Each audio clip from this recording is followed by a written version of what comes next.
In the autumn of 2002, a ruthless killer stalked the suburbs of Washington, D.C. He only needed a split second and he could take them out.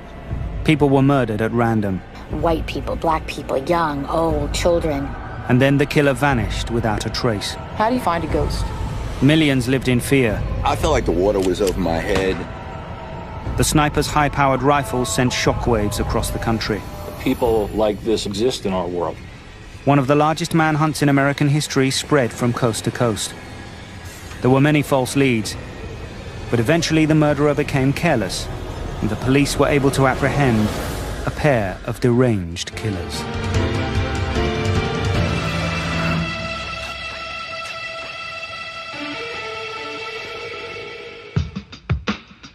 Montgomery County lies just north of Washington, D.C., in the state of Maryland. The capital of the United States has had a reputation for violent crime. But its suburbs are affluent, calm, safe places to raise kids. In 2002, the tranquility of the suburbs was shattered by the blast of a sniper's gun. It all began on October the 2nd at the Glenmont Shopping Center. James Martin was picking up some groceries after work, before heading home to his wife and 11-year-old son. Out of nowhere, there was the sound of a gunshot. A shopper in the car park heard an unsettling groan. She looked up and saw James collapse on the ground. I'm at Shoppersville Warehouse on Randolph Road, and a man just fell in the parking lot. There was a loud noise, but we're not sure if he was shot. The frightened caller was hiding behind her car, clutching her 5-year-old child. Is he bleeding? Yes. Where's he bleeding from? I don't know. I'm like half an aisle away from him. Is it inside? No, it's outside in a parking lot. Oh, there's a police officer here now. One of the first persons there was a police officer who heard the shot. James was unconscious and bleeding heavily from his chest. He was trying to lend medical attention to the victim, but he was also keeping his eyes out looking for suspect information. The victim died in minutes. 11825, code 6. A detective at the scene phoned Assistant Chief of Police Deirdre Walker. He explained the circumstances of James Martin's shooting, which were very deeply troubling, obviously. A small entrance wound and a large exit wound indicated that he had been killed by a shot from a high-powered rifle. I start running through my head the possible causes of something like this, because in Montgomery County, we just don't have drive-by shootings involving high-powered weapons. I remember hanging up the phone and just having this feeling of wondering when the other shoe was going to drop. Police searched the area for bullet casings, but found none. They checked the car park for evidence, but found nothing. As night fell, police were left with no clues, only questions. Who would want to kill James Martin, and why? A terrifying answer began to form as the violence continued at about 7:40 the next morning. It was earlier in the morning, and Sonny Buchanan was cutting the lawn. At first, neighbors thought Sonny's lawnmower had malfunctioned and injured him. The call first went out. It went out as a medical emergency. What's going on there? This guy's lawnmower did something, man. It chopped him up. He's bleeding real bad. He's down and out. But when paramedics arrived, it was clear that this was no accident.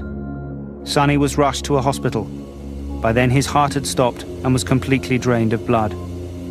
A doctor said he bled more than anyone he had ever seen. Sonny Buchanan was the son of a former Montgomery County police officer, so it kind of hit home. Sonny Buchanan's death was only the beginning of the bloodiest morning in the Montgomery County Police Department's history. At 8:07 a.m., a taxi pulled into a petrol station on Connecticut Avenue, about 8 kilometers away. Caroline Namro was keeping an eye on her toddler as she filled her minivan. Suddenly, she heard the report of a gun. 00 North Mont, Apartment 4, open 911 line. She was shocked to see a huge smear of blood across the side of her vehicle. And then, a sight she would never forget. The taxi driver was staggering towards her with a gunshot wound in his chest. Prem Kumar Walekar fell in front of her. What, ma'am? Oh my God, this Ma'am, listen to me. What is wrong? A man has been killed in front of me. How is he being killed in front of you? I was shot. I don't know. 2 brutal murders had been committed in 31 minutes, and the day's violence hadn't ended.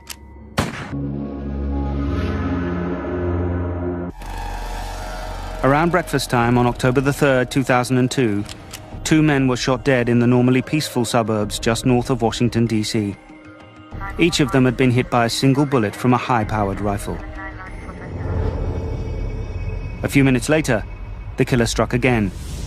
Sarah Ramos had been waiting for a ride outside a senior housing complex called Leisure World. She had moved to the US from El Salvador in Central America. There she'd been a law student, but in the States, she made ends meet by cleaning houses. Fire an ambulance. Yes, I need the ambulance, please. Eyewitness accounts only added to the confusion. The girl just shot herself. She just shot herself. We got a possible 1056 at Leisure Wood. Please advise. It was the 3rd brutal murder in less than an hour. It came out as a possible suicide, and that I knew instantly it wasn't. I don't see a weapon. You don't see the weapon? No. This time, police found the bullet that had shattered Sarah's skull. The .223 caliber bullet entered her forehead, exited through her neck, went through a window, and landed on the floor of the restaurant behind her. Fire an ambulance. Chaotic radio traffic filled the airwaves as emergency response teams raced to keep up with the murders. She's unconscious. She's got blood coming out of her nose and her mouth. And where? North and Connecticut Avenue. But the killer was relentless. His next victim was Lori Lewis Rivera, who was cleaning her car at a petrol station. Like a bomb? Yeah, but it wasn't a bomb. I mean, it was like that kind of noise. It was like a gunshot, maybe? Kind of. The quiet suburbs had never seen anything like this. We're having a shooting about every half an hour. All 5 killings were clustered in 25 square kilometers of Montgomery County. The annual homicide rate had just shot up 30%. There had been another incident about an hour before James Martin was shot while shopping. Less than 5 kilometers from the supermarket, employees at a craft store heard a loud crack and found a bullet hole in their window. The round just went high. It actually entered at about the 6-foot level in the window. They've recovered some fragments from an artificial flower in the store. So far, the police had found no connection between any of the victims. Different ages, different sexes, different races of the victims. That was the most troubling part. And there had been no secondary crimes like robbery at any of the shootings. We knew we had to counter this threat, and we knew we had to do it immediately. A sniper, or possibly a team of snipers, was stalking the people of Montgomery County. So right away, we had to put all our assets out. We had to put them out immediately, and we had to go with a quick plan. SWAT teams were deployed throughout the area. We were going to engage this guy, that he was pulling us along, and we were going to end up in a hot confrontation with him. While police marksmen waited for a possible shootout, other snipers helped with the investigation. We sent out our trained snipers to go to each location to come back and report what they believe happened in these locations. The locations were all in public places. Undercover cops flooded similar areas, hoping to catch the killer in the act. At each crime scene, the detectives faced the same nagging question. Where could someone with a rifle have hidden? There is no forest or woodland. There is no cover. And for no lookouts to come out, we realized that maybe a vehicle could be involved. The one and only lead police had so far seemed to support this theory. We had a witness who had seen a white panel truck in the area where the victim up at Leisure World had been. Apparently this witness had heard the shot, turned around and saw that white panel truck. Suddenly, it seemed as if white vans and panel trucks were everywhere. Police knew they would find more clues in the bodies of the victims. There were now 5 corpses at the coroner's office. The autopsies could provide crucial evidence. We had to look at if there was any elevation, which would lead us to believe they were taking these shots from rooftops. And we also needed to know what type of damage occurred to these victims on that day.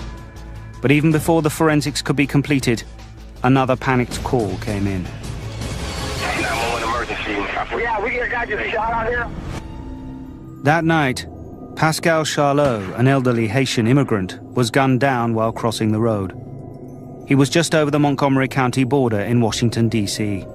I went to the scene on that, and it kind of led me to believe like maybe they saw that this individual was in Washington, D.C., and they wanted to extend the killing field to another location within the metropolitan area.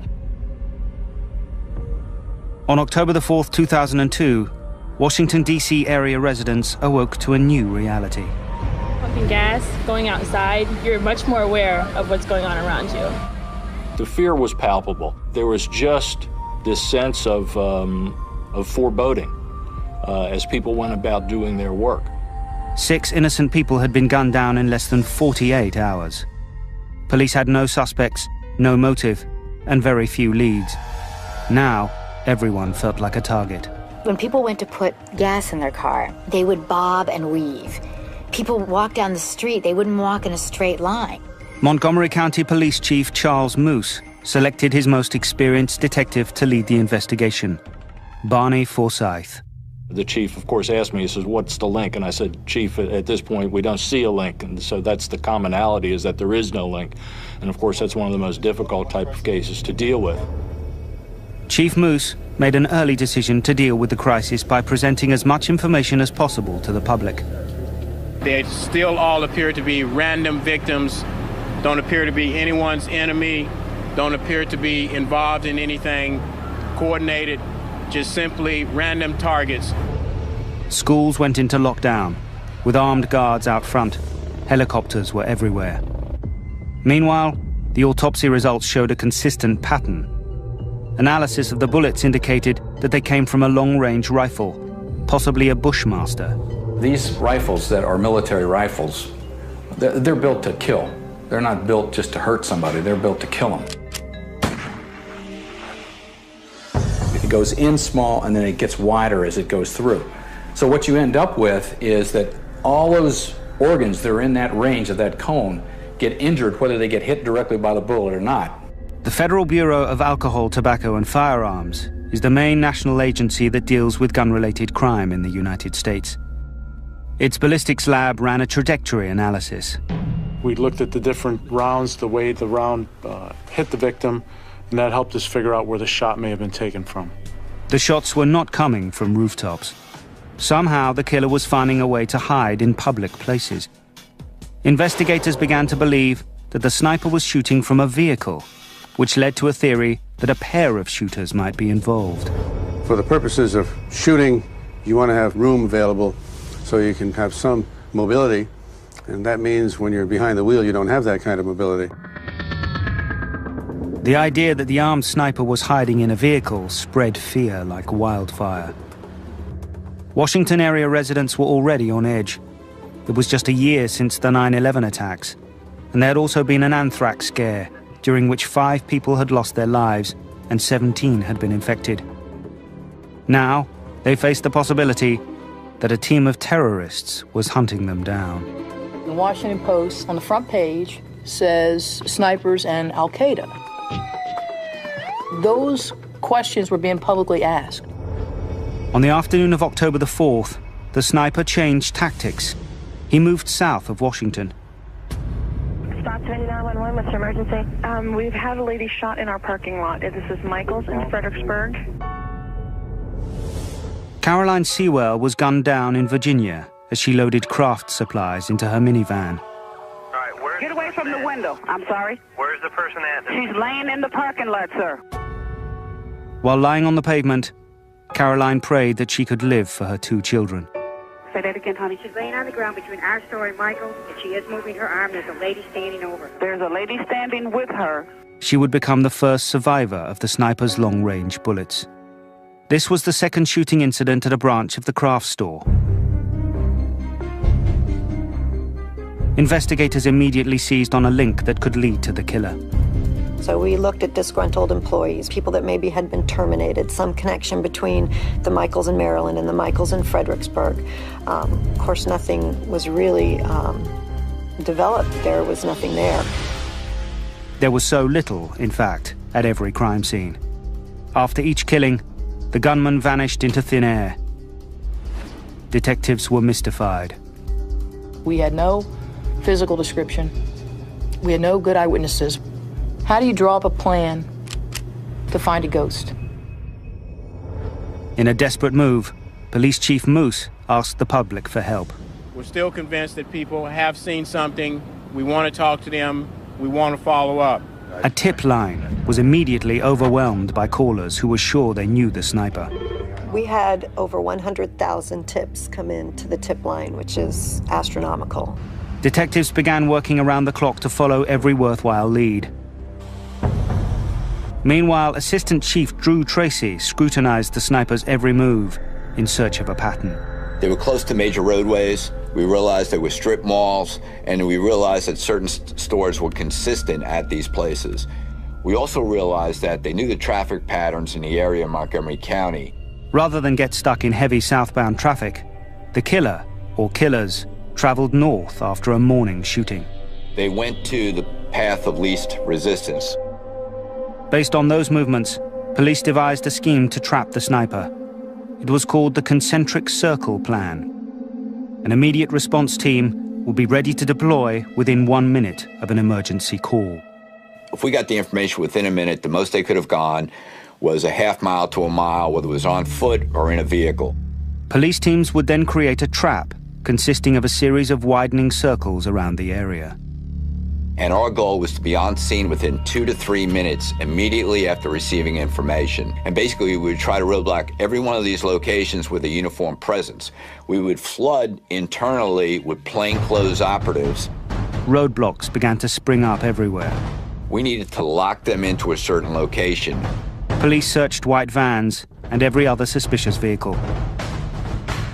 One of the biggest manhunts in US history was underway. And yet, the sniper seemed to stay one step ahead, slipping away after every shooting.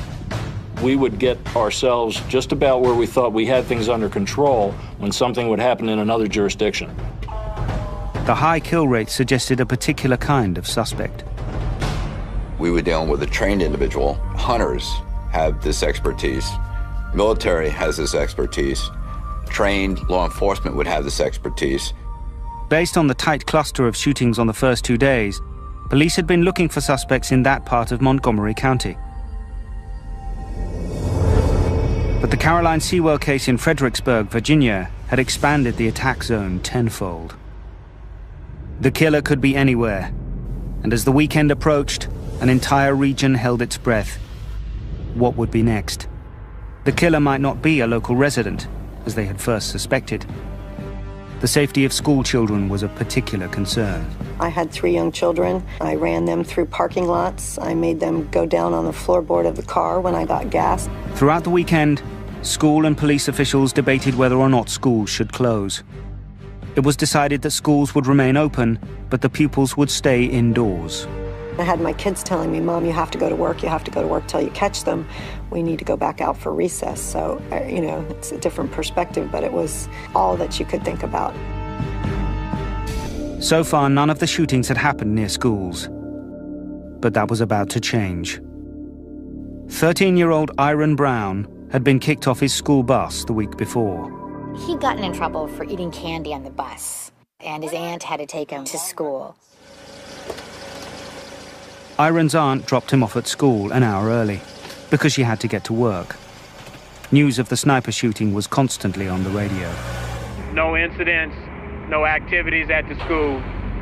Very safe day for young people. She turns around and there he is lying on the ground, bleeding. Iran Brown was really losing consciousness in the car. His aunt was a nurse, she was trained, and she called the hospital ahead of time, and she was racing through traffic. And she kept saying to him, hang in there, I love you. When I first saw Iron, he was trying to die, and I wasn't sure whether we were going to be able to turn that around or not.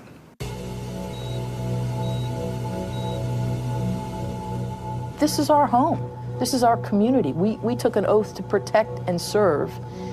And these guys come in and make a mockery. Fear. You see the looks of people out here. It's just uncontrolled fear right now. Once that child had been shot in our neighboring county of Prince George's, It was like things had escalated, and as bad as they were, and we didn't think they could get much worse, they did get worse. We truthfully are a bit nervous about just standing still. Like now, I'm standing here with you, and I'm kind of looking around because I'm thinking, really, should I stand here? I mean, I've got a car behind me and a building over behind you, and so there is some protection, if you will, but again, you don't know. Nobody was safe, and I think people had a pretty good grasp of that. I mean, you're supposed to feel safe when you're right in front of the school. If somebody gets shot, we gotta get rushed to the hospital. It's kind of scary. It's just unbelievable. And there's no sense you can put to this. I mean, it's just a random act of violence in the most serene neighborhood you can possibly have. We were pressed more and more. In fact, my own wife started to not believe me, saying, are our kids safe? And I couldn't answer that because I didn't know. Ever since everything started, I haven't been allowed to go anywhere. I've been in my house. They just canceled the games. Wait a second. This is a grown-up softball league. Mm-hmm. You're adults. Mm-hmm. They've canceled that too? Yes. Why? For the safety of us. We talked about wherever you are, whatever you're doing, when you're coming to school, coming off the bus, look around. Look around. And I've been doing that at service stations and all kinds of things, everywhere I go. Parents felt like their children weren't safe, and they weren't. No one knew who would be shot next. No, they generally take the bus right in front of the door, but since the sniper is around, we don't know what's going on. I have to take them to school myself. Well, we have to go on. We can't keep our kids away from their education just because of this. Because we all need fresh air and the shades are down. And I'd go to my friend's house, but really I'm not allowed outside anymore. Hopefully, this craziness stops today. Knowing the full effect of these events on the community he had vowed to protect, the pressure began to mount for Chief Moose. Stepping over the line, shooting a kid. I guess it's getting to be really, really personal now. Many were startled to see the police chief cry, but those close to the investigation understood. The police felt as though they were failing the community, as they were unable to stop this elusive and ruthless killer.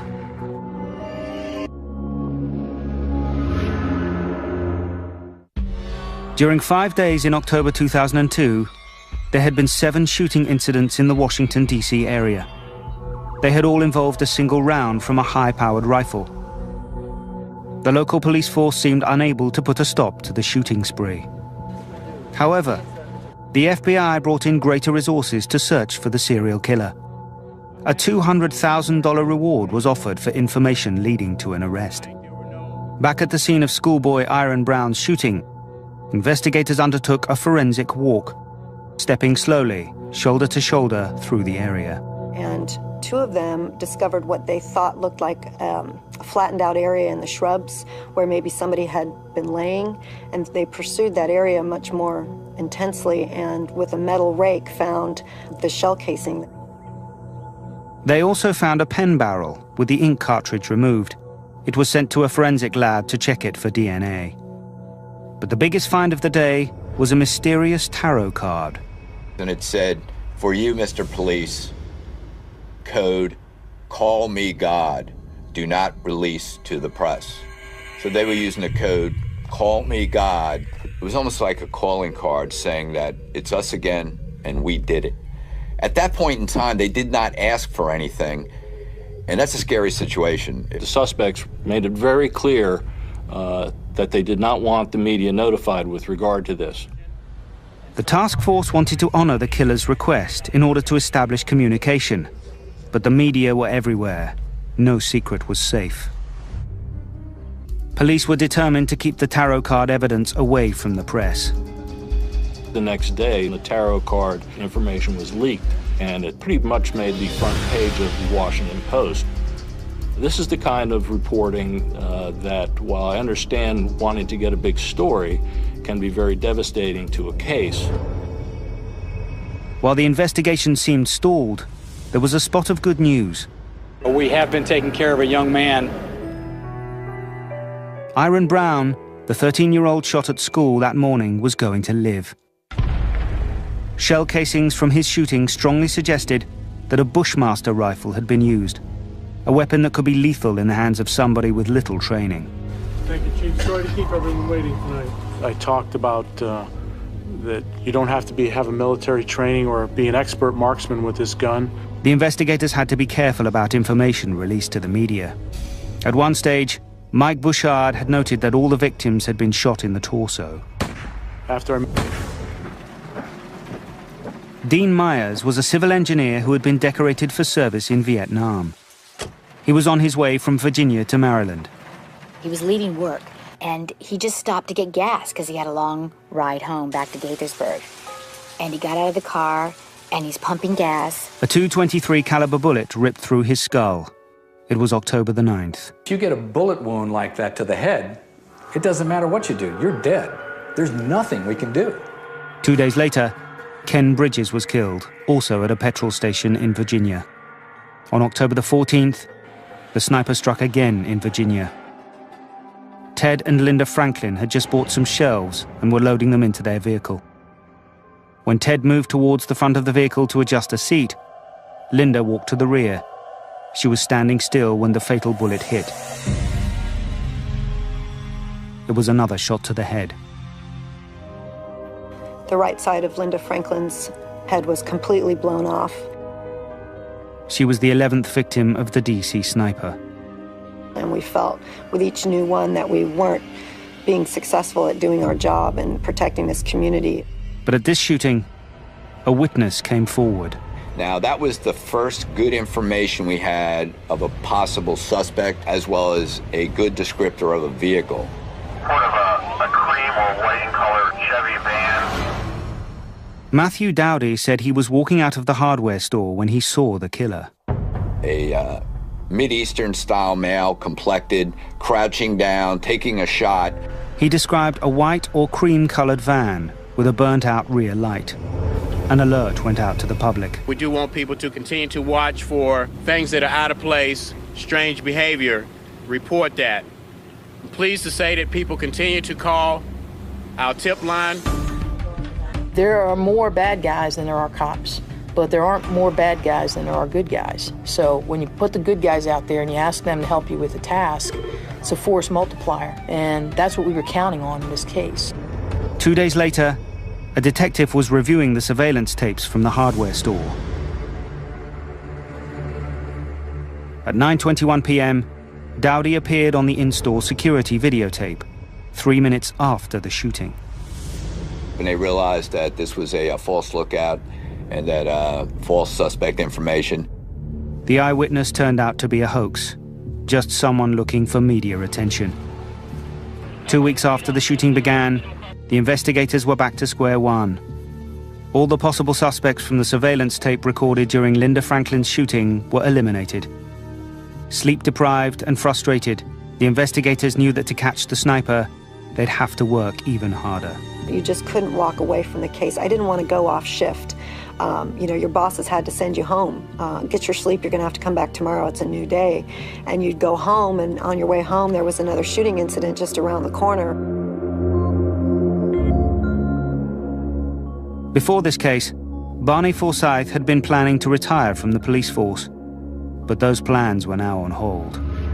It would have been very difficult for me to walk out the door and turn this over to somebody else. Then a lead came from an unexpected place. Tacoma in the state of Washington, on the other side of the country. Again, we encourage everyone to call. Don't assume we have your information. Do not assume that the information you have is no good. As Robert Holmes watched the coverage of the DC sniper shootings, he had an alarming revelation. He somehow has this gut feeling that his friend John Muhammad is behind this. John Muhammad had been his buddy in the army. He owned a long-range rifle, just like the one shown in the news reports. And here was the clincher. John had an estranged wife who had taken custody of their children and moved to the Washington, D.C. area. So he calls the tip line, and his tip gets completely lost. Ironically, the sniper wanted to talk to the task force too, but he also had trouble getting through. Bradshaw City Police, love calls, this line is recorded. Good morning. Don't say anything, just listen. Where are the people that are causing the killing in your area? Look on the tarot card. It says, call me God. Sir, I need to Get your refer you people- to that Montgomery County Police hotline. We're not investigating the crime. Would you like the number? Further complicating the situation, other callers were also taking credit for the crimes. The real sniper got lost in the shuffle. They got desperate for law enforcement to accept that they were the killers when they called, so they brought up a shooting in Montgomery, Alabama, and asked us to look into that shooting. It was you gotta believe me, I'm the sniper, and here's how you can tell I'm the sniper. I immediately called Montgomery, Alabama, and I asked if anyone handled a situation at an ABC store, and he said yes, we had a robbery, homicide. The liquor store shooting was unsolved, and the gun used in the crime was not a Bushmaster. The DC sniper didn't rob his victims. There didn't seem to be a connection. On October the 19th, Jeff and Stephanie Hopper were driving to their home in Florida.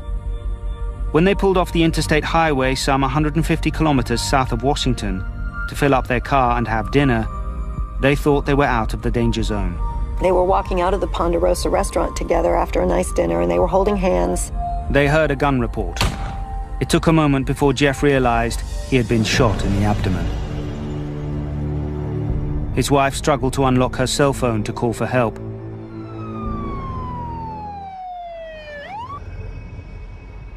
It took 5 operations over 18 days to save Jeff's life.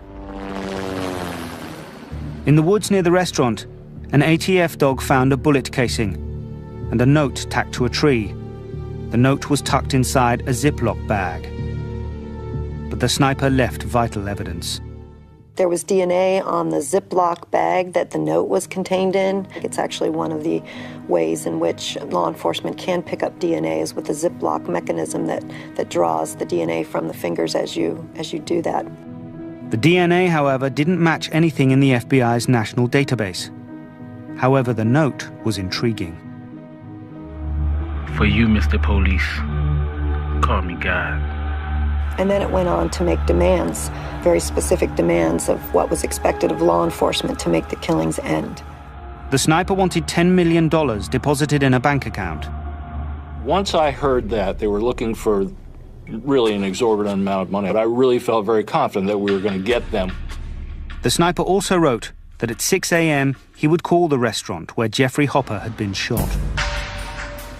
We missed the time cutoff because of the DNA analysis. So Chief Moose went out with a very specific communication in a press conference following the discovery of what was on the note. To the person who left us a message at the Ponderosa last night, we do want to talk to you. Call us at the number you provided. Thank you. On the morning of October the 21st, the call came. Finally, the police and the sniper were in direct contact. Is this the Ponderosa?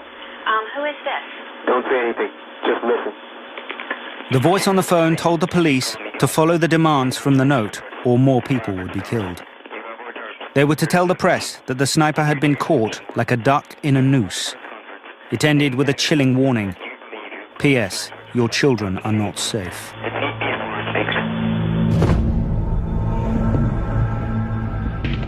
The call was tracked to a petrol station. 33 minutes later, 2 men were arrested. One was driving a white panel truck. But these men were simply 2 illegal immigrants near the phone at the wrong time. The task force regrouped and focused on the strange wording in the sniper's last message. You caught the sniper like a duck in a noose. We didn't know what that meant when we first read it. We all looked at each other cross-eyed and didn't know what those words meant. The sniper's note mentioned the Alabama shooting once again. A second call to Montgomery revealed more information. A magazine had been dropped at the crime scene. It had a fingerprint on it, but local officials said they had not processed the print. The magazine was immediately flown to Washington. And lo and behold, the fingerprint matches Lee Boyd Malvo. Lee Boyd Malvo was a 17-year-old from Jamaica. He had been fingerprinted by immigration officials in Bellingham, Washington. So that gave us basically an individual and a face to a fingerprint. Police were convinced that the teenager had an accomplice. If we could just have 24 hours with this information before the media gets a hold of it, that we could catch them. But if this were to leak, they would be in the wind and probably not surface for a very long time. Just as police felt they were hot on their trail, the snipers struck again. They came back and they hit us once again in the heart of Montgomery County on October 22nd. Conrad Johnson, a bus driver, was the next victim. He was shot and killed as he was at the front steps of his bus ready to do his route. At the scene, a new message had been tacked to a tree. Your incompetence has cost you another life. The police were determined to turn this incompetence into an arrest. They had a fingerprint, a photograph, and a name: Lee Boyd Malvo. He was born in Jamaica. An immigration report revealed a custody battle between his mother and a man named John Muhammad. Muhammad had helped Malvo and his mother enter the United States illegally from the Caribbean. John Muhammad and Lee Malvo became friends, often passing themselves off as father and son. In Tacoma, FBI agents played the tapes of the sniper for Muhammad's friend, Robert Holmes. Hello? He was a longtime friend of John Muhammad's from the Army. They confided in each other. Who is this? Don't say anything. Just listen. Robert had called the tip line 5 days earlier, but failed to get through. He recognized the voice as Lee Malvo, a kid who hung out with Muhammad.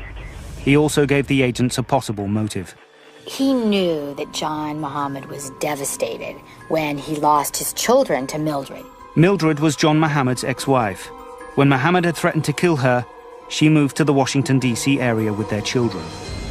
Robert Holmes led the agents to a tree stump in his backyard that Malvo and Muhammad had used for target practice.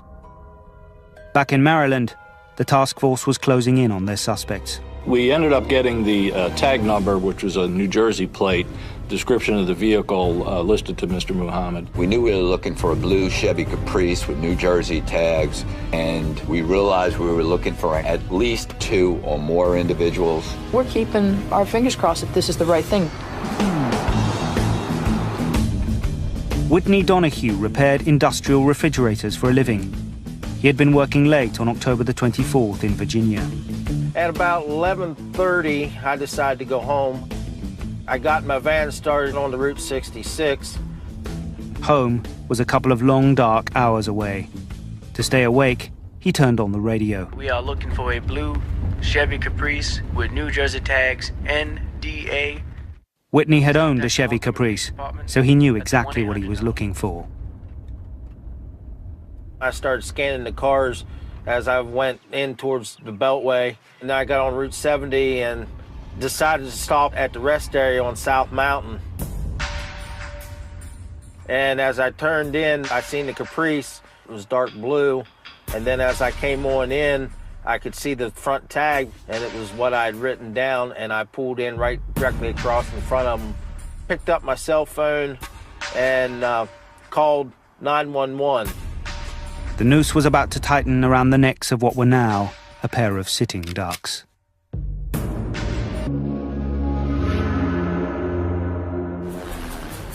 Through good police work, some lucky breaks, and a tip from an observant member of the public, the task force hunting the DC sniper were about to make the arrest. This would end a 21-day reign of terror. Tactical teams prepared for a shootout. These are the same individuals who trained together and worked together for the prior 2.5 to 3 weeks. They planned the takedown, they got in the wood line, and they executed.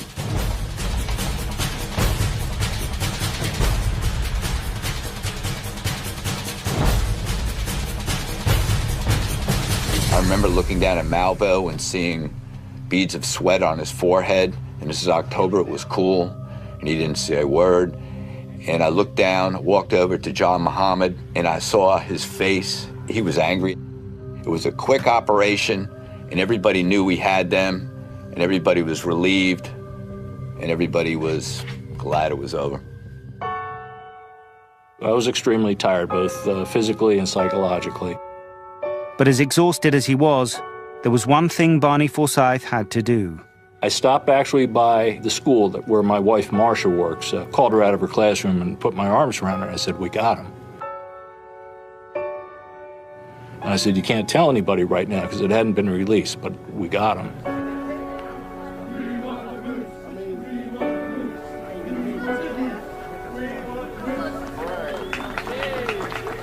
We are gathered to share some information with regards to a sniper situation that has been occurring in the Washington metropolitan area.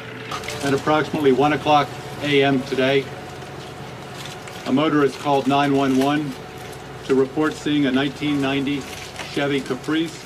And I was home at the time watching the news, and my kids were there, and they were, jumping up and down. Does this mean we're going to have recess again? We can at least say that there's some family that's going to be together tonight because we've got it done. For several days, Lee Boyd Malvo remained silent. But finally, Detective June Boyle got him to talk. Would you like some juice maybe, or some fruit, or some salad? He was hungry, he wanted a veggie burger, and that started the process. We sent out for a veggie burger, 2 of them in fact, and some water. Once he started eating and talking, everything just flowed pretty well. Malvo told her that he would fast before killing because it improved his aim. He just was bragging about how they had planned to do 5 killings in one day. He said because he knew the police couldn't handle it. He gave details of each killing. In the Franklin shooting, he said he aimed at Ted Franklin first. And Lynn Franklin moved to the back of the car. He said it only took him 2 seconds. He locked onto her and shot her. He pointed to his head, laughed about it, said it was a great shot. Malvo began to open up slowly, revealing information about his relationship with John Allen Muhammad. He referred to Muhammad as sometimes his best friend, sometimes his father, but they were very tight. Everything they did together.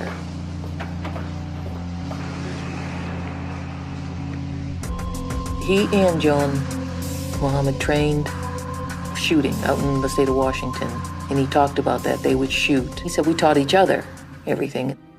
Today, many investigators believe the killing spree was a twisted plot by John Muhammad to kill his ex-wife and get his children back. I think it's very plausible that he intended to kill her and make her one of the random victims. John Muhammad had hatred. He was involved, I think when they finally put it all together at the end, there was between 24 and 26 shootings throughout this nation that were involved by both of these individuals. He taught hatred to Lee Boyd Malvo. In 2004, John Allen Muhammad was sentenced to death by a Virginia court. He is appealing that verdict. 17-year-old Lee Boyd Malvo received a life sentence. 2 years later, a Maryland court sentenced each of them to 6 consecutive life terms.